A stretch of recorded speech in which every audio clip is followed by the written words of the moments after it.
इसलिए आपने ध्यान दिया होगा, जब आपके घर में कोई पूजा पाठ होता है तो घर में वंदनवार बांधा जाता है। क्या बांधा जाता है? क्या बांधा जाता है?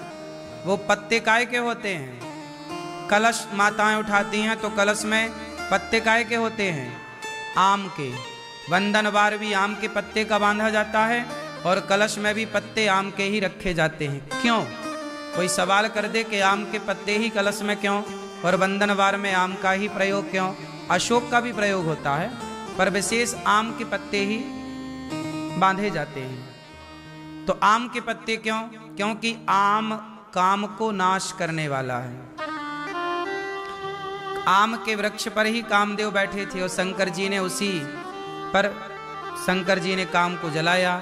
तो आम का जो वृक्ष है, जो आम की पॉजिटिविटी है, वह काम को समाप्त करने वाली है। इसलिए आम का वृक्ष देखने से, आम का दर्शन करने से, आम के पत्तों को देखने से, इसलिए जब यज्ञ होता है तो यज्ञ में भी समिधा जो लकड़ियां हैं वह आम की ही प्रयोग होती है।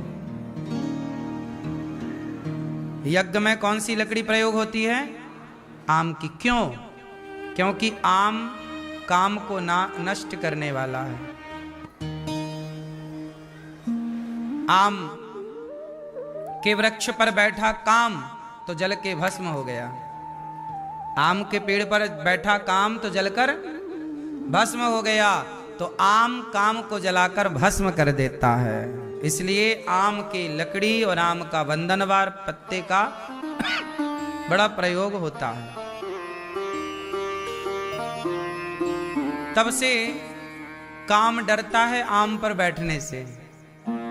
तब से काम डरता है आम की डाल पर। काम डरने लगा कि भाई यहां बैठा था मैं खत्म। जब कामदेव जला तो शंकर जी की आंख तो खुली, ध्यान तो टूट गया। पर ध्यान किसके कारण टूटा? ध्यान दो जगह पे टूटता है। या तो देखो, शंकर जी ने विवाह किया पार्वती से, तो विवाह किसके प्रभाव से किया? काम के प्रभाव से कि राम के प्रभाव से? शंकर जी काम को जलाकर राख कर चुके हैं, तो काम का तो प्रभाव हो गया खत्म। शंकर जी ने विवाह तो किया है, लेकिन पहले किसको जलाया? काम को जलाया। मानो शंकर जी कहते हैं कि गृहस्थ आश्रम में प्रवेश करो तो काम वासना की पूर्ति के लिए नहीं, राम की उपासना के लिए विवाह करो।